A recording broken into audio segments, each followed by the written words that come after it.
এক বাড়িতে আগুন লাগছে। আগুন লাগার পর একজন পর্দানসীন নারী, যিনি বোরকা মেনটেন করতেন, পর্দা মেনটেন করতেন, তিনি ওই বাড়িতে ছিলেন। তিনি আগুন লাগার পর স্বর্ণ গহনা যেগুলো দামি জিনিসপত্র ছিল এগুলো সব একত্র করেছেন, করে তিনি বাড়ি থেকে বের হবেন। এই অবস্থা তাকায় দেখেন যে বাহিরে পুরুষরা আগুন নেভানোর কাজ করছে। যেহেতু পুরুষরা আগুন নেভাচ্ছে, সেজন্য উনি আর বাহির না হয়ে ওই আগুন লাগা ঘরের খাটের নিচে তিনি যাই লুকিয়েছেন, যার কারণে আগুনে পুড়ে তিনি শেষ হয়ে মরে গেছেন।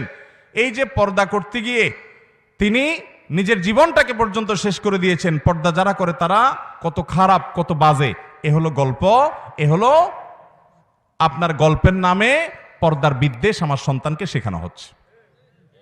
ভাইরা আমার, আচ্ছা আপনি আমাকে বলেন, কোন বাড়িতে যদি আগুন লাগে, কোন নারী যদি সে আগুনের মাঝখানে পড়ে যায়, পুরুষরা আগুন নেভাচ্ছে, এই অজুহাতে কোনো মুসলমান নারী বের হবে না?